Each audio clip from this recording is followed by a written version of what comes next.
No, sweetie, don't let them do that to you. You were there for more than 48 hours, and that awful part only lasted 1 hour. Don't let them take that away from you, okay? I know, I nodded.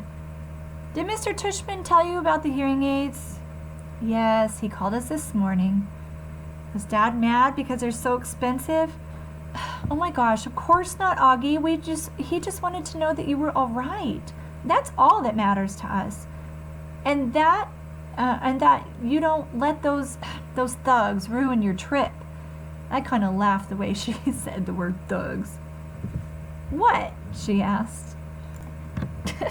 Thugs, I teased her. That's kind of an old-fashioned word. Okay, jerks, morons, imbeciles, she said, flipping over the sandwich in the pan. Ah, cretinos, as my mother would have said. Whatever you want to call them, if I saw them on the street, I would... She shook her head. They were pretty big, Mom. I smiled. 7th graders, I think. She shook her head.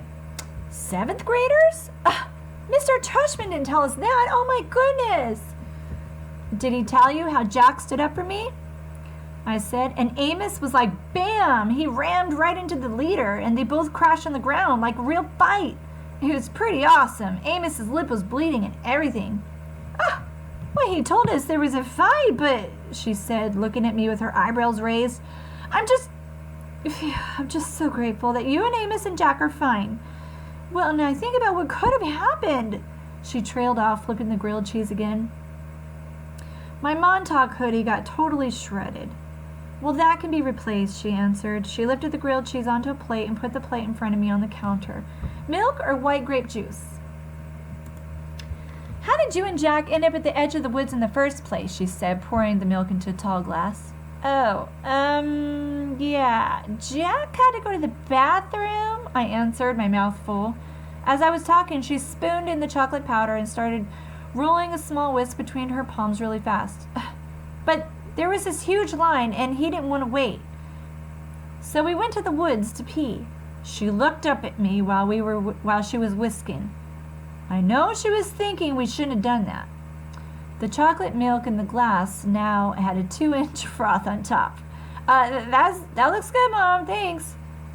And then what happened, she said, putting the glass in front of me.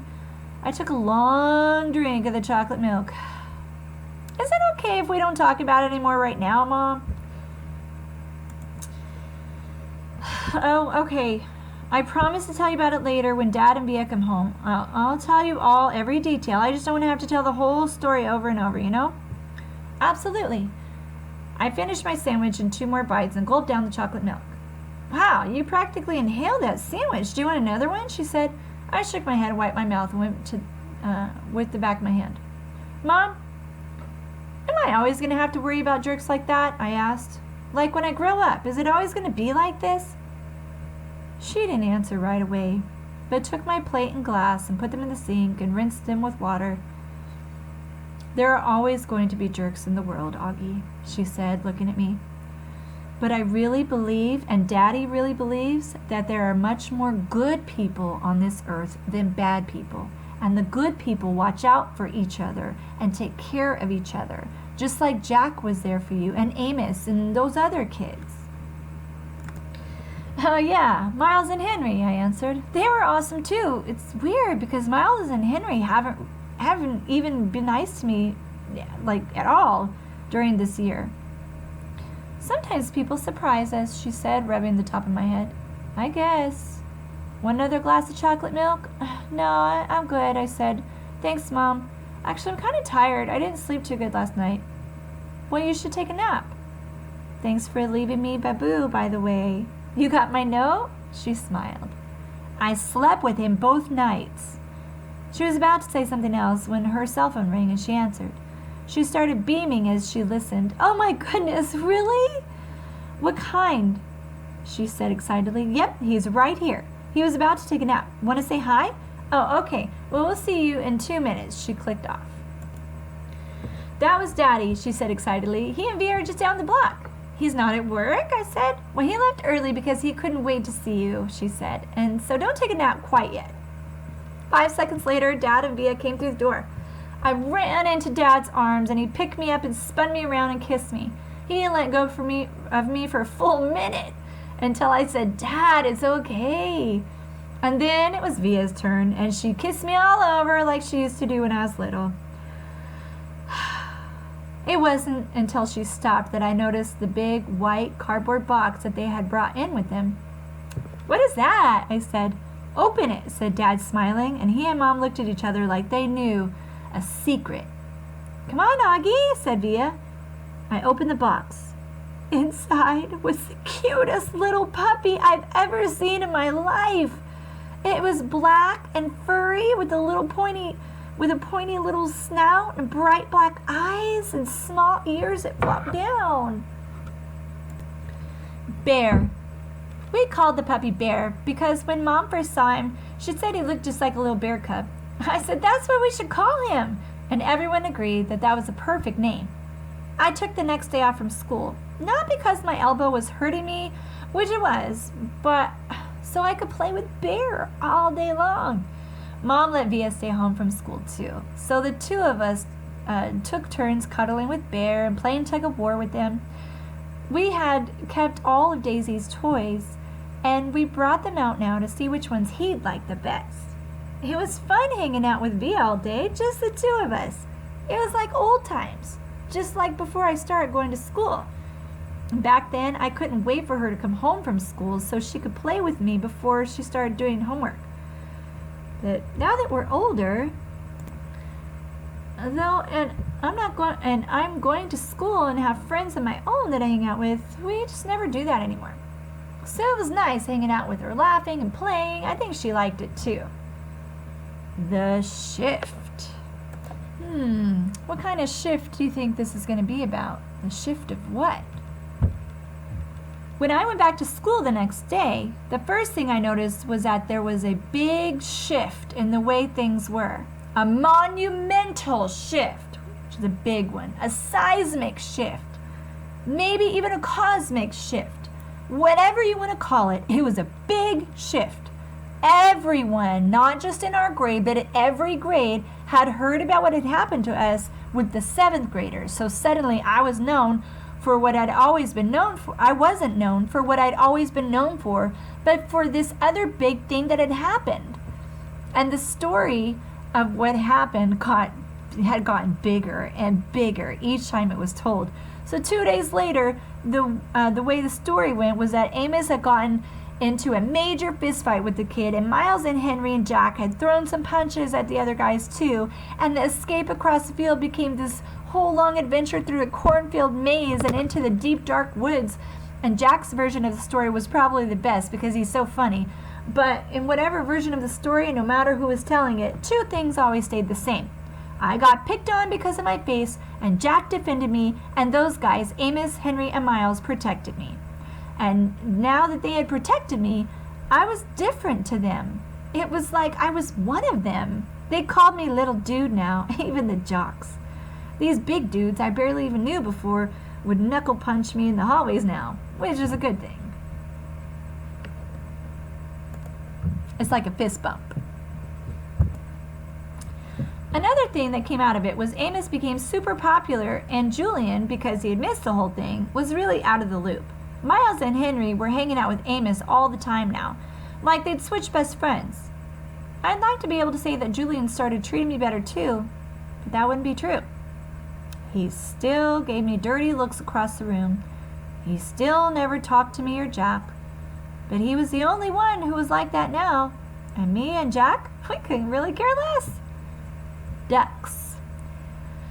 The day before the last day of school, Mr. Tushman called me into his office to tell me they had found the names of the 7th graders from the nature retreat. He read off a bunch of names that didn't mean anything to me, and then he said the last name, Edward Johnson. I nodded. You recognize that name? He said. Well, they called him Eddie. Right. Well, they found this in Edward's locker. And he handed me what was left of my hearing aid headband. The right piece was completely gone, and the left one was mangled. The band that connected the two, the lobot part, was bent down in the middle. His school wants to know if you want to press charges, said Mr. Tushman. I looked at my hearing aid. No, I don't think so, I shrugged. I'm being fitted for new ones anyway. Why don't you talk with your parents about it tonight, and I'll call your mom tomorrow to talk with her about it too. Would they go to jail? I asked. No, not jail, but they'd probably go to juvie court, and maybe they'd learn a lesson that way. Oh, trust me, that kid Eddie is not learning any lessons, I joked. He sat down behind his desk. Augie, why don't you sit down a second, he said. So I sat down. All the things on his desk were the same as when I first walked into his office last summer. The same mirrored cube, the same long globe floating in the air. That felt like ages ago. Hard to believe this year's almost over, huh? He said, almost like he was reading my mind. Yeah. Has it been a good year for you, Augie? Has it been okay? Yeah, it's been good, I nodded. I know academically it's been a great year for you. You're one of our top students. Congrats on your high honor roll. Oh, thanks. Yeah, that's cool. But I know it has had some shares of ups and downs, he said, raising his eyebrows. Certainly, that night at Nature Reserve was one of the low points. Yeah, I nodded. But it was also kind of good, too. Well, in what way? Well, you know how people stood up for me and stuff? That was pretty wonderful, he said, smiling. Yeah. I know in school things got a little hairy with Julian at times. I have to admit, he surprised me with that one. Oh, you know about that stuff? I asked him.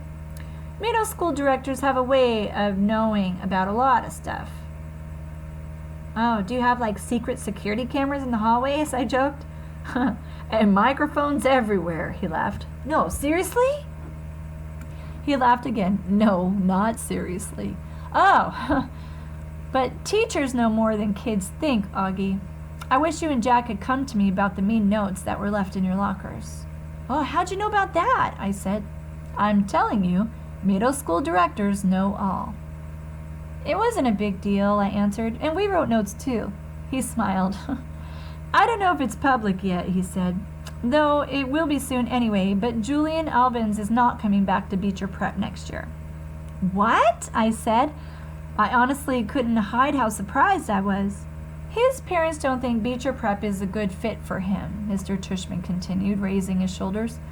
Wow, that's big news, I said. Yeah, I thought you should know.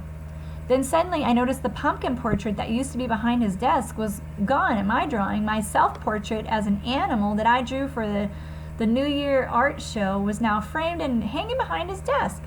Hey, that's mine, I pointed. Mr. Tushman turned around like he didn't know what I was talking about.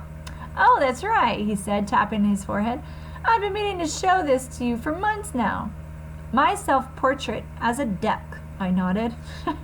I love this piece, Augie, he said. When your art teacher showed it to me, I asked her if I could keep it on my wall. I hope that's okay with you. Oh, yeah, sure. What happened to the pumpkin portrait? Oh, it's right behind you. Oh, yeah, nice. I've been meaning to ask you since I hung this up, he said, looking at it. Why did you choose to represent yourself as a duck? What do you mean? I answered. That was the assignment. Oh, yes, but why a duck? He said. Is it safe to assume that it was because of the story of the duckling that turns into a swan? No, I laughed, shaking my head. It's because I think I look like a duck. Oh, said Mr. Tushman, his eyes opening wide. He started laughing. Really, huh? Here I was looking for symbolism and metaphors, and sometimes a duck is just a duck. Yeah, I guess, I said, not quite getting why he thought it was so funny. He laughed himself for a good 30 seconds. Anyway, Augie, thanks for chatting with me, he said finally. I just wanted you to know it's truly a pleasure having you here at Beecher Prep, and I'm really looking forward to next year. He reached across the desk as we shook hands. See you tomorrow at graduation.